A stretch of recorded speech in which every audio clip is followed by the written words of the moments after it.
¿Comenzamos? Sí, amén. Muy bien. Hemos llegado a la última clase de este tema escatología uno. La escatología uno, ¿cierto? Lo que hemos visto es el el centro pedagógico de la escatología. Esto no es lo profundo de los temas que uno, ¿cierto?, puede conversar y dialogar, compartir diferentes apreciaciones bíblicas, sino que es la manera de poder tener la base para interpretar la Biblia de acuerdo a nuestros pensamientos teológicos que tengamos. Entre los cuales este último, que lo voy a partir de inmediato,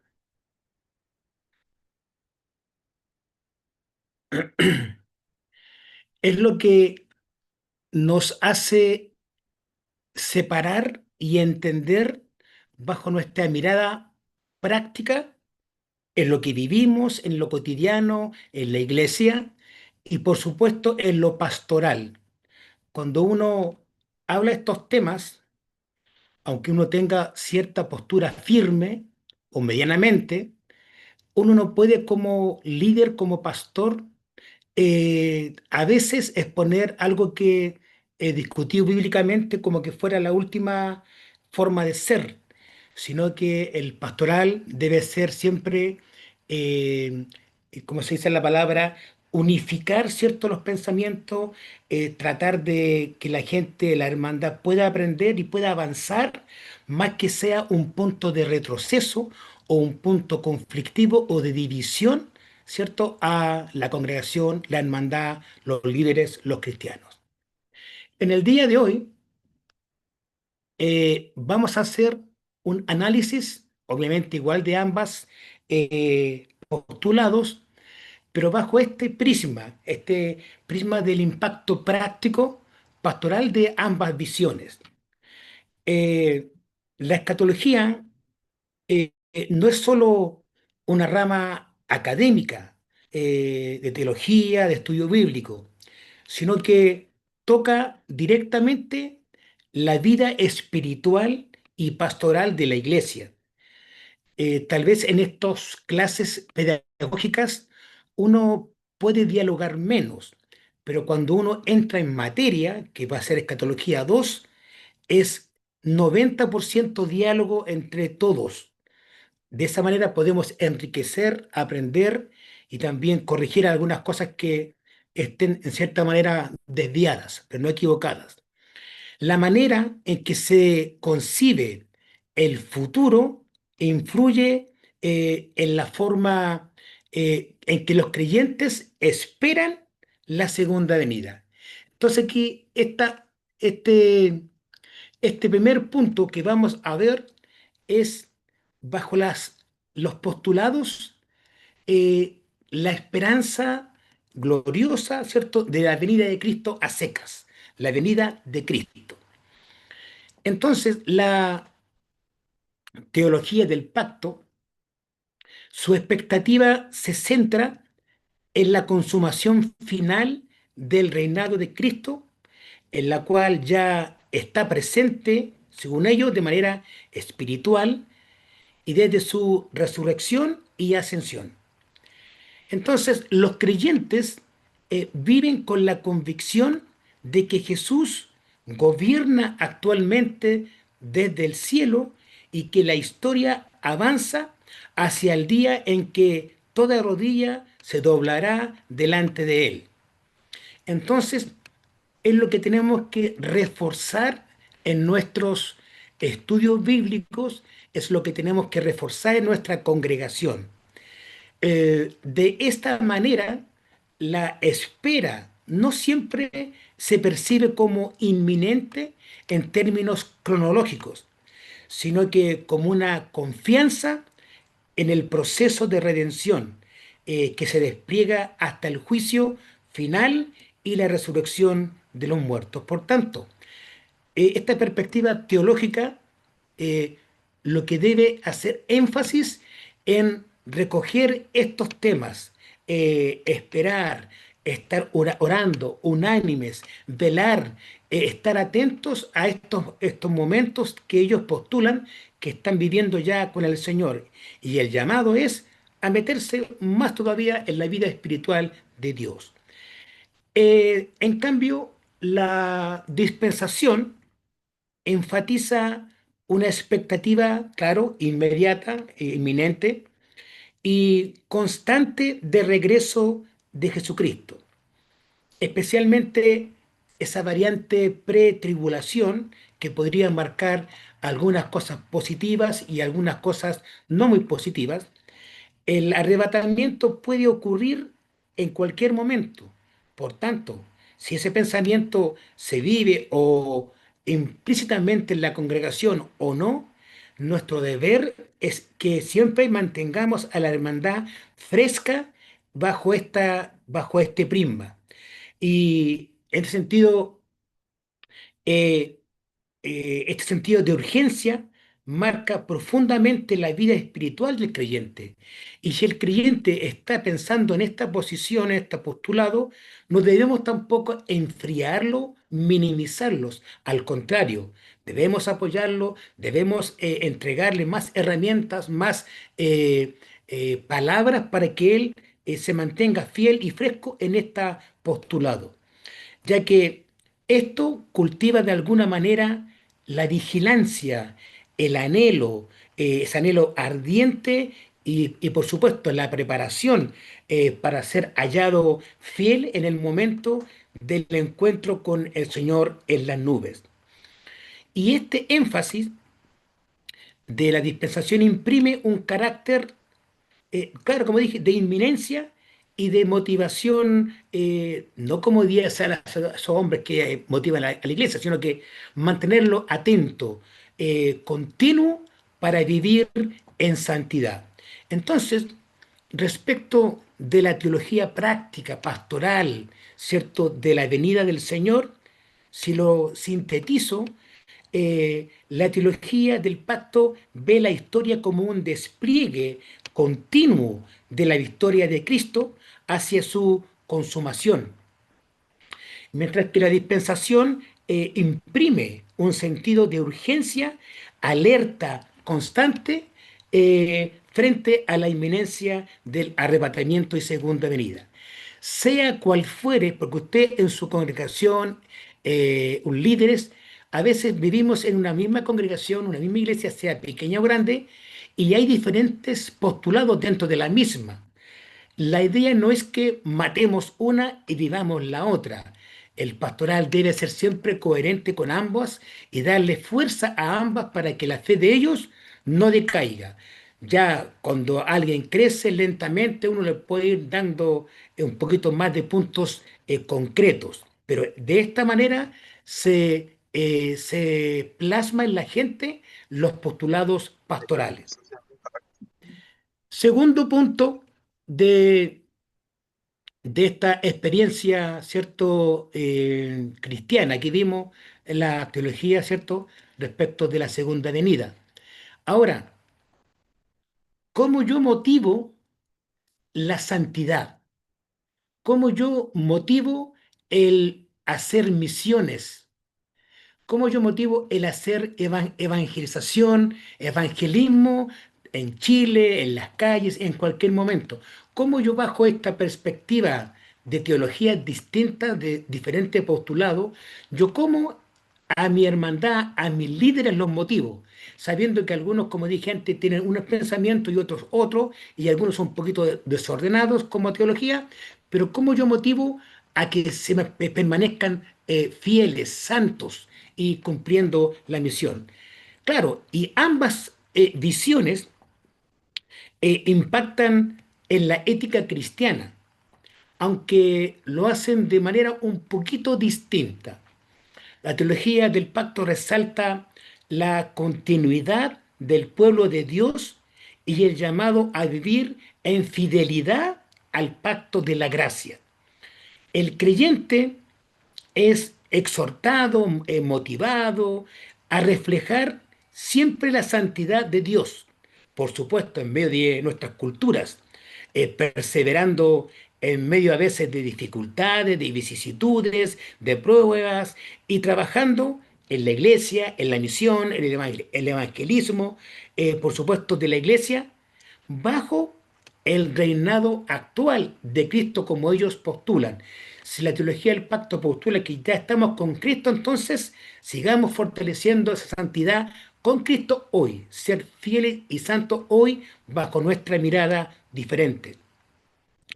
La esperanza, ¿cierto?, de la teología del pacto, bajo el punto de vista escatológico, aunque menos inminente, da estabilidad, motiva a ser fieles en el Señor y por supuesto a largo plazo, pero confiando en la soberanía de Dios, de que Dios dirige la historia hacia la redención plena.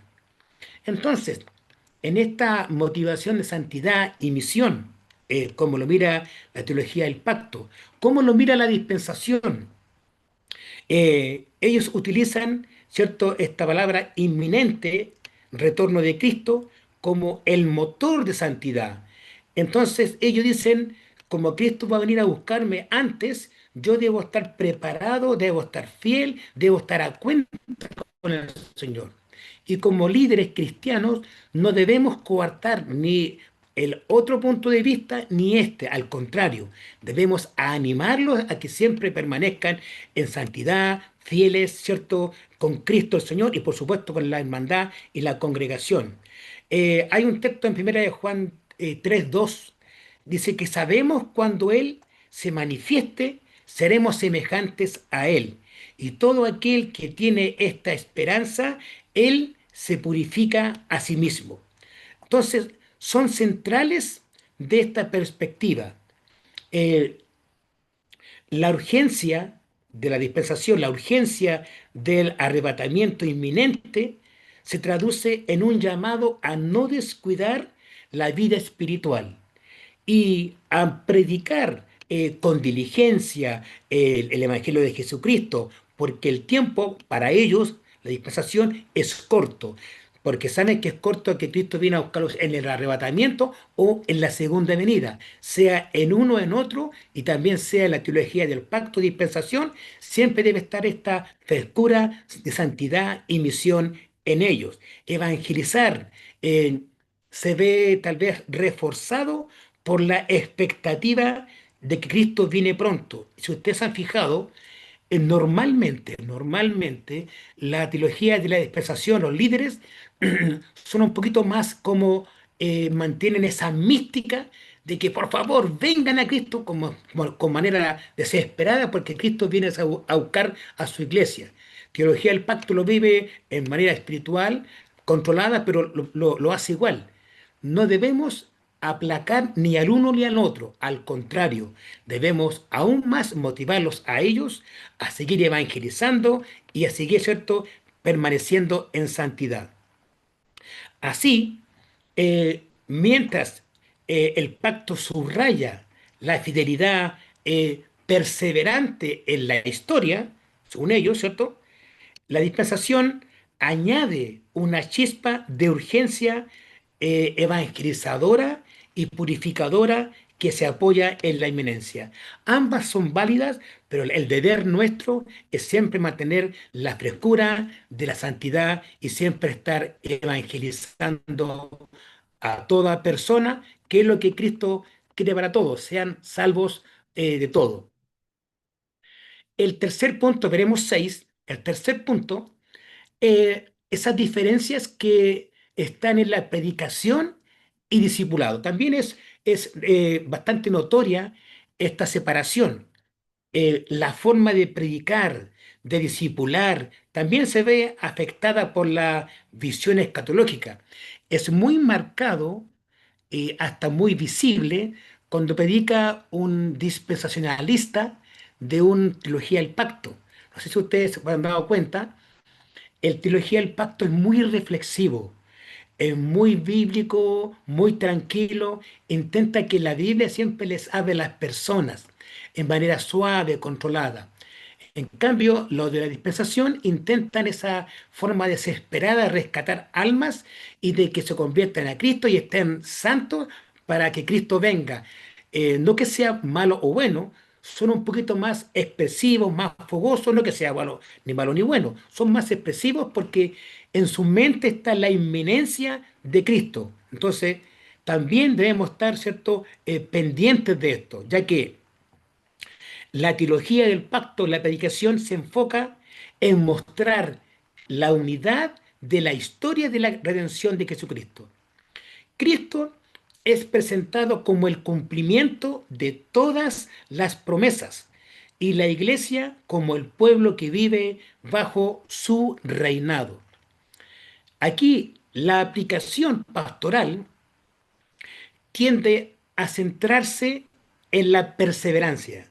Decía Juan Calvino y otros más, la perseverancia de los santos, en la confianza, en la soberanía divina y la fe de la esperanza segura del juicio final. Y por supuesto, en la nueva creación. El discipulado, en estos puntos de vista distintos, eh, forma, forma creyentes con una visión a largo plazo, preparados para enfrentar pruebas y sufrimientos, sabiendo que el reino de Dios ya está en acción, aunque no en su plenitud. Entonces, la teología del pacto enfatiza estos temas, estos pensamientos y los hace pastoral. La teología de la dispensación, su predicación suele dar un lugar central a los eventos futuros. Mayormente se predican en Mateo, Mateo 24, Daniel, Apocalipsis, un par de versículos claves, Tesalonicenses, siempre haciendo anuncio, en cierta manera, sea buena o mala, eh, al rapto, a la venida, la segunda venida como algo inminente, que con desesperación esta persona llama al mundo a que crea en Cristo.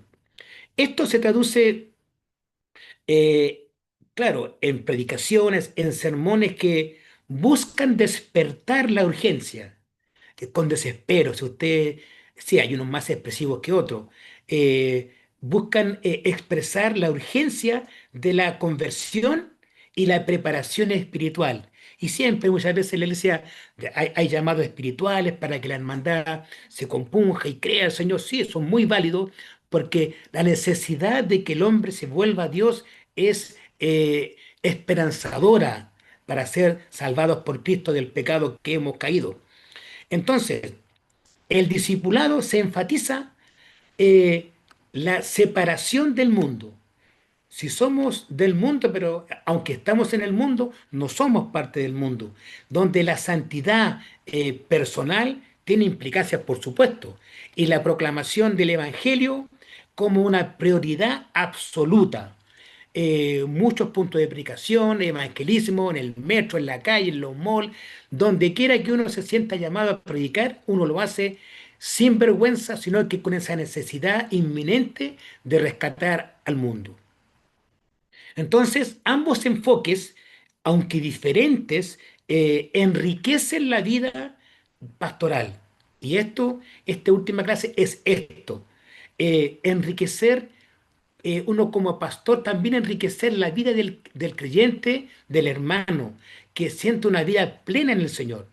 El pacto aporta profundidad histórica, confianza en la soberanía de Dios, mientras que la dispensación eh, añade dinamismo, expectación, expectativa y un espíritu misionero vibrante, siempre, siempre estar predicando con fuego. No que sean ambos malos, ambos buenos, no. Son matices que no debemos dejar pasar cuando tenemos hermandad, líderes que tenemos que motivar bajo estas perspectivas. No es simplemente responder, no, ellos están equivocados, así se hace. No, es siempre abrazar a ambos para lograr el objetivo. Y Dios dará resultados si será una u otra. La pega nuestra es siempre discipular y predicar en el mensaje del Señor.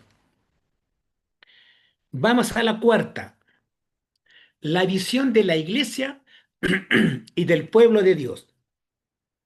La teología del pacto ve la iglesia en vista como la continuidad del pueblo de Dios. Claro, iniciado en el Antiguo Testamento, esa es su visión que comenzó en el principio.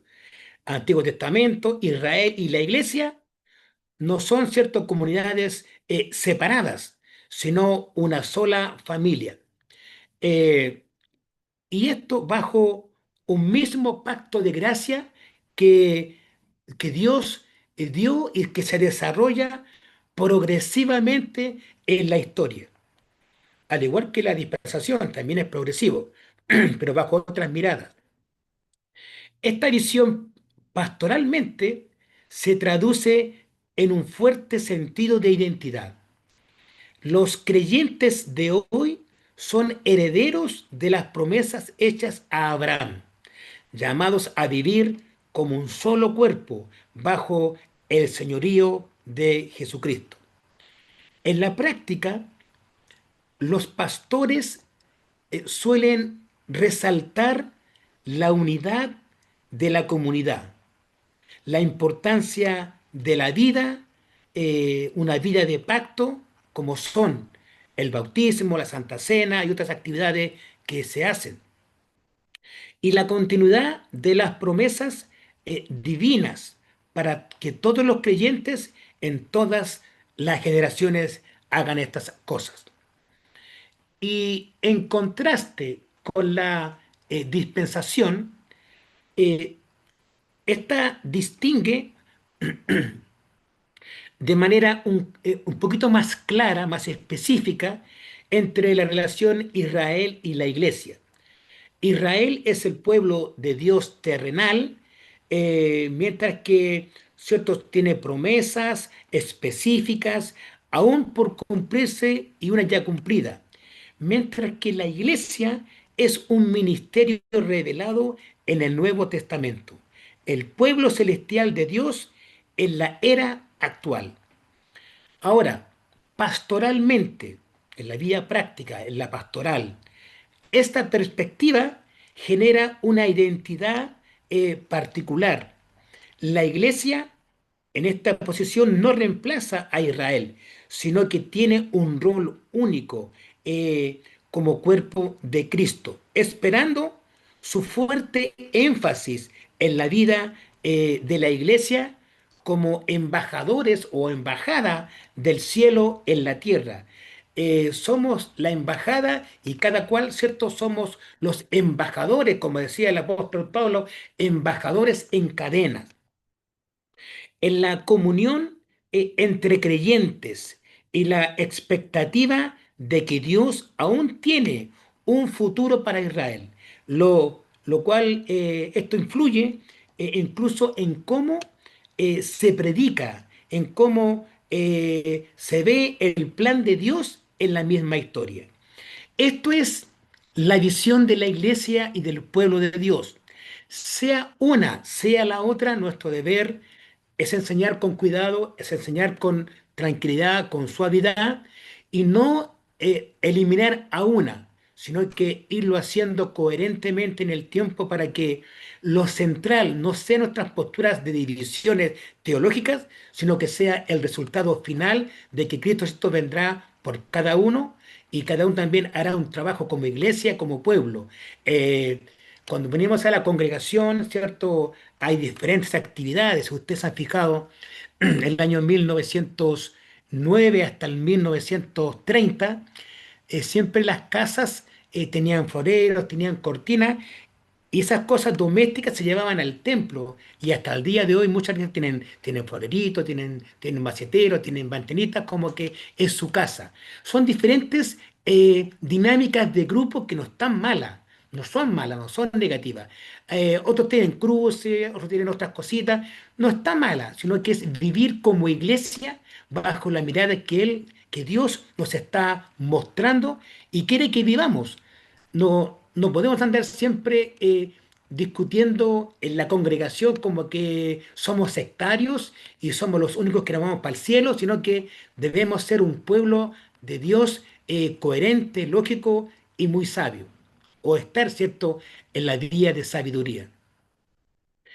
El otro tema es el enfoque en la adoración litúrgica. Aquí también hay un punto muy marcado en la liturgia. Cuando usted antiguamente leíamos el himnario del año 1930, el pentecostal, el metodista, el bautista, el presbiteriano, muchos de los antiguos himnos eh, era como que el pastor enseñaba la Biblia a través de los himnos.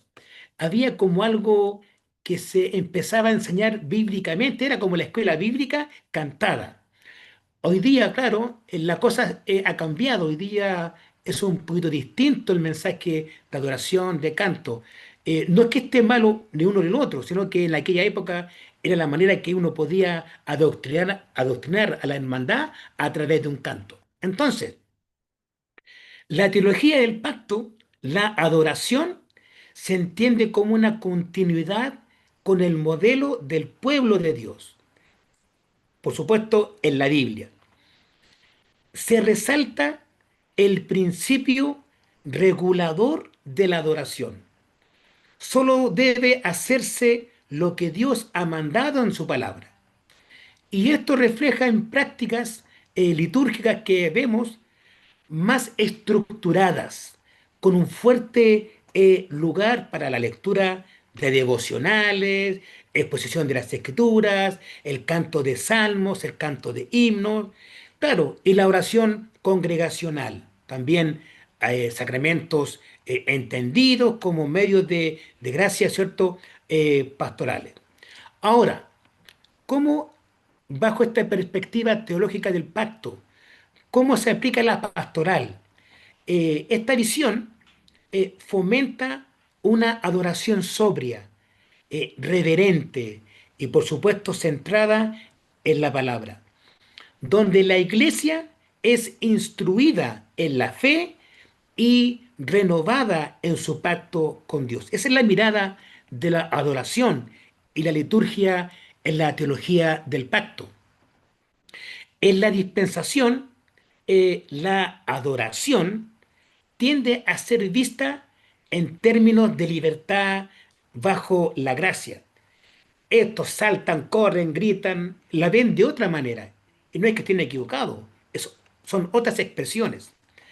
Al no entender la iglesia como continuación directa de Israel, no existe la obligación de reproducir patrones antiguos, aunque muchas veces hoy día en lo cotidiano se está practicando mucho volver al pasado, al éxodo, a las danzas en los templos, a mover la bandera, retomando, ¿cierto?, el antiguo pacto de Israel en Egipto y también en Israel mismo, sino que hoy día celebra con creatividad y variedad.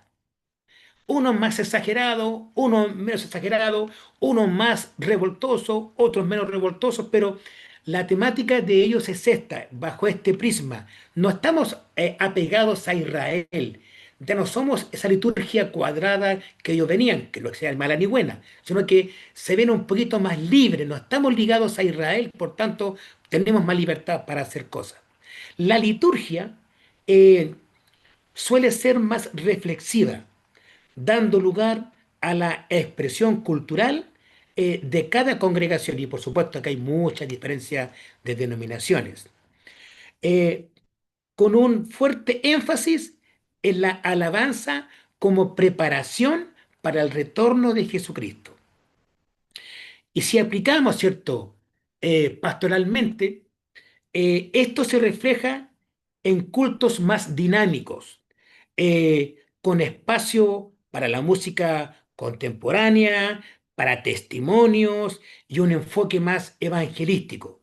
No es que sea malo ni que sea bueno, el enfoque de ellos es esto.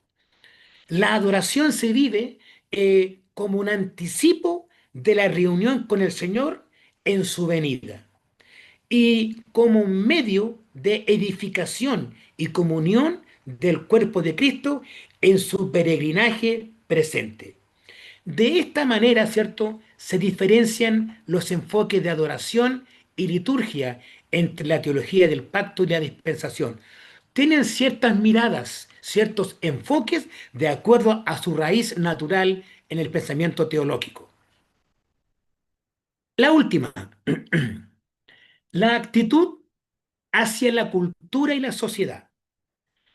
La teología del pacto subraya el señorío de Cristo sobre toda la creación y por tanto sobre todas las áreas de la vida humana. Desde la perspectiva, la iglesia está llamada no solo a predicar el Evangelio, también sino a influir en la cultura, en la política, la educación, la sociedad en general. Y aquí ya vemos algo marcado, yo pienso que hacia atrás, atrás 30 años, era muy marcado. El mundo carismático pentecostal no se metía en política, porque no era su visión. Pero el mundo de la teología del pacto lo ve bien, porque lo ve como una cultura, yo soy parte de la sociedad, es mi cultura, es mi educación, ¿cierto? Y yo puedo ofrendar, puedo apoyar con mi visión cristiana, bajo mi perspectiva, a mi sociedad, a mi país, e inclusive a mi vecindario. Entonces, este punto de vista pastoralmente lleva a que los líderes impulsen a los creyentes a ser agentes de transformación cultural, buscando, por supuesto, siempre la gloria de Dios en su trabajo, inclusive en el trabajo, siempre agradecer por el trabajo a Dios. En la vida pública, en las calles, donde quiera que andemos, y en la construcción de una sociedad más justa. La misión se entiende como integral, compacta, evangelizar, discipular y también manifestar el reino de Dios en la tierra en todas las esferas. Esto es un punto muy marcado en la teología del pacto que se está abriendo mucho hoy día, inclusive al mundo dispensacionalista, que está abriendo este campo, esta cultura, se está metiendo en política, se está metiendo en la sociedad, se está metiendo en rincones que antes no estaba. Ahora bien, por otro lado, la teología de la dispensación suele, o solía más bien, aunque ya están quedando pocos rasgos, suele tener una postura más separada respecto a la cultura, al considerar que el mundo presente está bajo el juicio de Dios y que el regreso de Cristo, como es inminente, se enfatiza que la verdadera ciudadanía del cristiano, del creyente, está en el cielo. Esto no significa eh, indiferencia hacia la sociedad. Es una indiferencia, no es un desdén a la sociedad. Pero sí es un énfasis en que la prioridad es la de evangelizar y preparar nuestra vida espiritual y la de otros para la venida del Señor. Son esos pequeños conceptos distintos o fuertes que nos hacen diferentes. Ellos no nos metamos en política, mejor reforcemos nuestra vida espiritual. No nos metamos en la junta de vecinos, dediquemos más tiempo a buscar almas para el Señor. Esos son los puntos de vista muy marcados en este prisma de cultura y sociedad. Ahora, pastoralmente, los pastores eh, guían a la iglesia a no confiar en reformas culturales o políticas como soluciones últimas, sino que en el poder del Evangelio para transformar vidas individuales. Y claro, esto genera un llamado fuerte a la santidad, a estar separado del mundo, al testimonio fiel y a la misión mundial, a un reconocimiento que la cultura seguirá su curso hasta que Cristo regrese a establecer su reino de manera definitiva. Esos eh, 6 puntos que analizamos, eh, como dije al comienzo, no debemos como pastoral, como pastores o líderes, ser beligerantes en las posiciones teológicas, sino que al contrario, tampoco ceder o ceder con inteligencia, pero cuando la hermandad busca como marcarse muy rotundamente, estamos dejando una puerta cerrada que debe estar abierta. Debemos ser eh, pastores que lideremos, que tengamos esa empatía, ¿cierto?, con la gente. No que usemos la humanidad humana solamente, sino que usar la Biblia, usar el discernimiento espiritual, inteligencia, porque si bien al cabo eh, somos humanos y estamos interpretando nuestro mensaje cristiano bíblico de diferentes veredas, pero el final es el mismo. Usamos diferente camino, usamos diferente avión, pero lo importante es que el mensaje final, ¿cierto?, debe ser el concreto. Si hacemos una conclusión pastoral muy breve, el impacto práctico y pastoral de la escatología no puede subestimarse porque sea algo insignificante o algo menor. La teología del pacto ofrece un marco sólido de continuidad, fidelidad y confianza en el reinado de Cristo, llamando a la perseverancia, como dijimos al comienzo, y a la visión de largo plazo. Es hasta su venida y milenio. En el mundo de la teología de la dispensación, por su parte, mantiene viva la llama de la inminencia. Cristo viene hoy, hoy, hoy. Recordando que la iglesia siempre debe estar lista hoy, como las vírgenes, ¿cierto?, insensatas, o sensatas también, viceversa. Porque el Señor puede venir en cualquier momento. Ambas visiones, aunque distintas, cumplen una función completamente o complementaria en la vida del creyente. Eh, una invitación es a mirar el horizonte lejano con firmeza y paciencia. La otra enciende el corazón con la urgencia presente. Y quizás en la vida pastoral el equilibrio, en la vida práctica, el equilibrio de ambas perspectivas, visiones o postulados, siempre la confianza en la soberanía de Dios y la expectación viva de su retorno, su venida, permita a la iglesia vivir una fe más completa, santificada y misionera.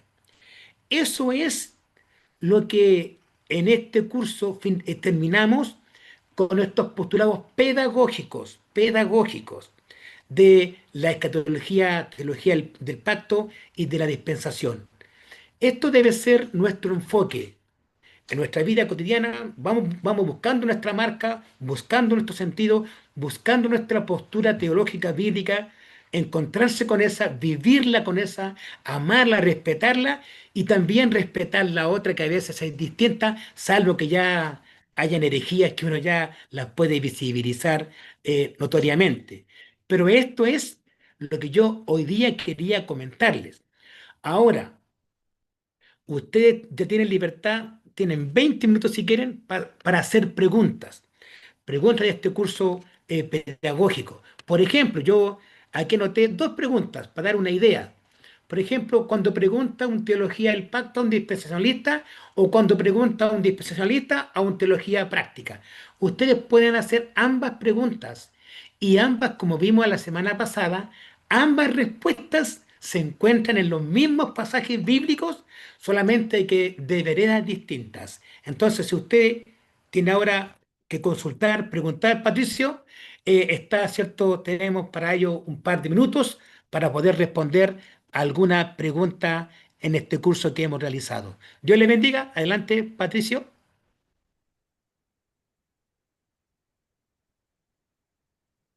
Ya. Hemos llegado al final de este curso de Escatología uno, como le llama el profesor Manuel.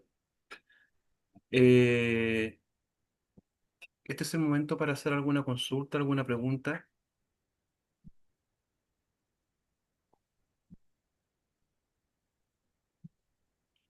Yo agradezco al profesor por esta clase y bueno, estoy contento por todo lo que hasta aquí ha compartido con nosotros.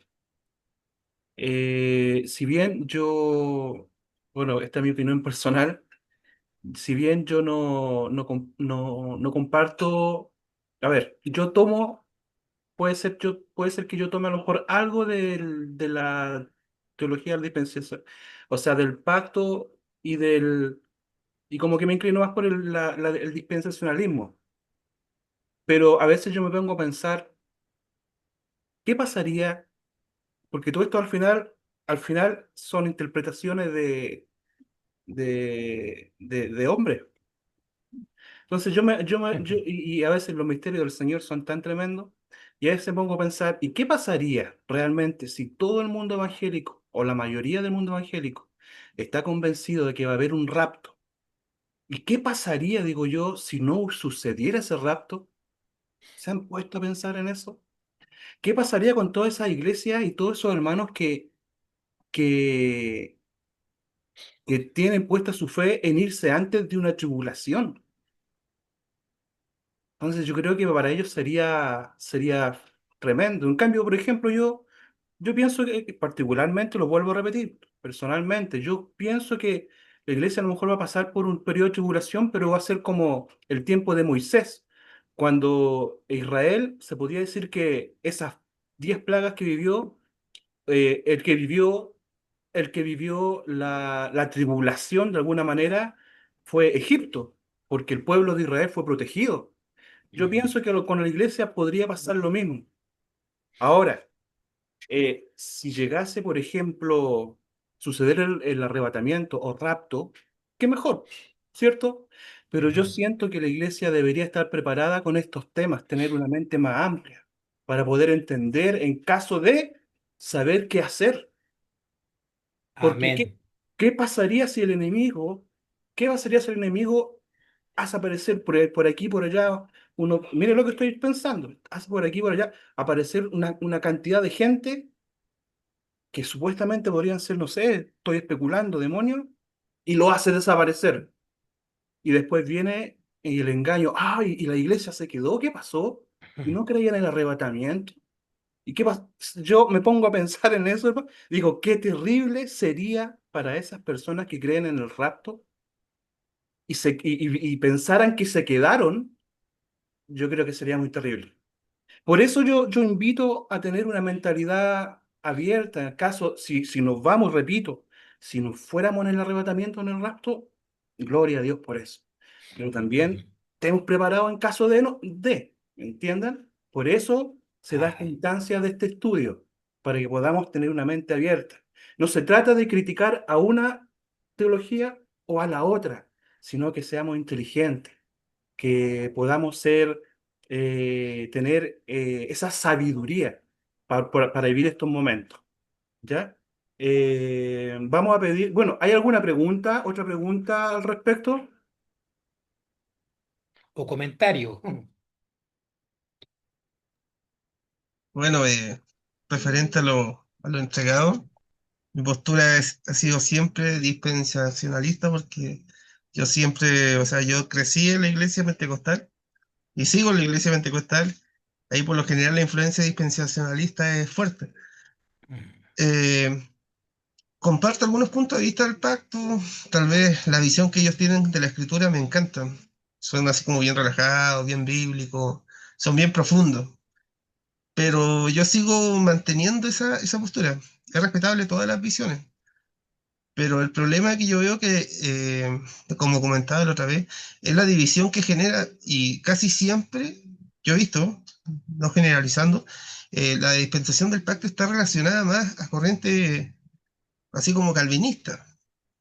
Entonces, a veces es difícil conversar con personas y también un ejemplo con adventistas. Es difícil conversar porque no se puede tener una visión tranquila de conversación. Es como que cada uno quiere imponer sus ideas por sobre el otro. Entonces a veces la pasión nos juega en contra. Y yo manejo, o sea, mi forma de pensar es que sea pacto, sea arrebatamiento, si yo muero antes, o me voy al cielo o me voy al infierno. Así de sencillo. Si yo no estoy en pecado y mi vida no está santa, me voy al infierno. Así de sencillo, aunque tenga 40, 30 años del Evangelio, o que Amén. cante bonito. Entonces, a veces las visiones no son para mí tan relevantes. Me interesa mejor mi relación personal con Dios y le pido a Dios que sea mi maestro.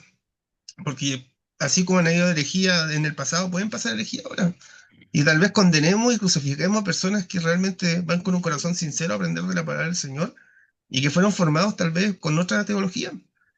Entonces, a veces esa es la visión más que nada que yo rescato porque, claro, de la teología del pacto no sabía nada.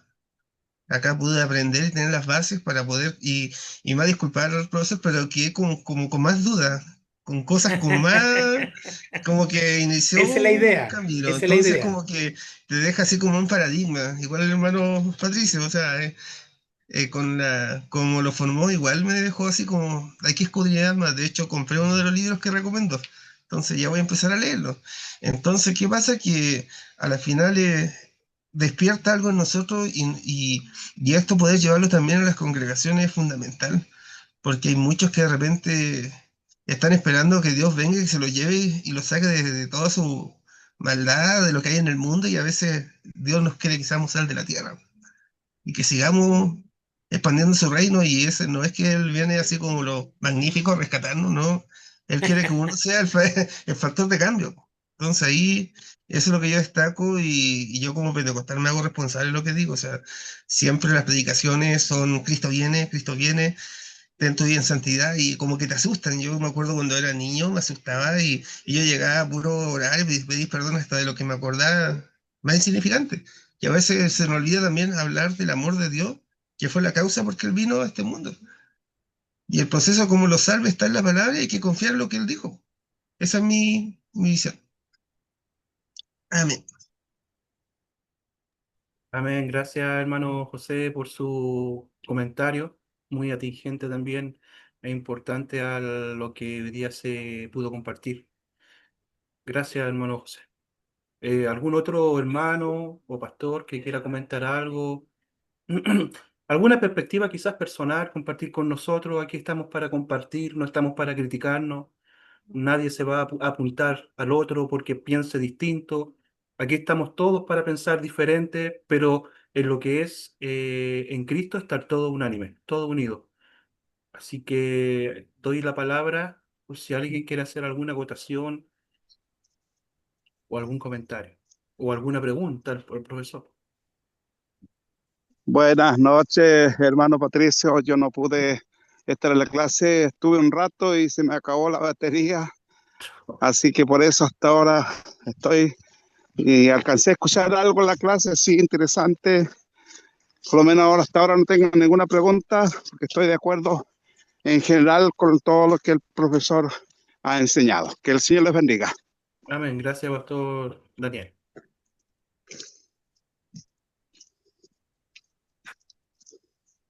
Ya, ya, vamos a orar. Entonces, ¿Yo? vamos a dar por Bueno, terminado. y recordar que Escatología 2 es potente y ahí sí que tenemos que hablar mucho. Si no hablamos, no vamos a aprender. Así es, así es. Yo también quiero darle gracias. Yo la verdad que no conocía las posturas con el tema de la teología del pacto, no había escuchado mucho acerca de ella. Estoy tratando de leer y de buscar información para entenderlo un poco más. Como decía el hermano José, yo también crecí en una iglesia pentecostal, así que el tema de dispensacionalismo es parte de nuestra vida. Pero he aprendido y entendido que en realidad lo que genera un poco esta rama genera mucha ansiedad en los cristianos, mucha ansiedad de querer saber qué va a pasar, cómo lo vamos a Sí, hacer. Y en realidad nuestro principal objetivo debería ser predicar a Cristo. O sea, la predicación siempre debe basar a Cristo. O sea, independiente de cómo va a ser el final, si tenemos a Cristo, nos aseguramos la salvación. Eso debería ser el principal motivo de nuestras predicaciones. Entonces, creo que sí genera mucha ansiedad el tema el tema escatológico. Pero creo que también nosotros cuando tenemos bases bíblicas para poder responder eso también da calma un poco a la gente. O sea, el apóstol Pablo decía, cuando hablaba acerca de a lo mejor de este arrebatamiento, decía que con estas palabras debíamos consolarnos, o sea, deberíamos nosotros tranquilizarnos, tener paz, de saber que Dios tiene todo el control de las situaciones. Entonces, la verdad que me ha servido mucho, a lo mejor es como una pincelada de todo lo que está detrás de esta clase, porque es como recién viendo cuáles son las posturas y todo eso, y hay mucho que estudiar, pero igual, bueno, agradecida con ustedes por esta oportunidad también de poder participar y por al profesor, por esa manera de explicar a lo mejor sencilla que hace que uno igual entienda, así que Dios les bendiga igual a cada uno de ustedes. Amén, gracias. Amén. Y bueno, tomando las palabras que decía la hermana Jessica, cuando Apocalipsis fue escrito, fue dado como especialmente como una revelación de que Dios iba a intervenir para salvar a su pueblo de las persecuciones, de la injusticia de este mundo, de los ataques de Satanás contra la iglesia de Dios. Y eso debería tratar todo tema escatológico, debe ser más que causar ansiedad, dar esperanza, porque Cristo está preocupado de las cosas que a nosotros como iglesia nos suceden. Así que gracias, hermana Jessica, por esa acotación. Vamos a pedirle entonces al pastor Manuel, si no hay nadie más que quiera hablar, vamos a pedirle, pastor. Voy a terminar con la grabación primero y ahí usted procede con la oración, pastor Manuel. Ok.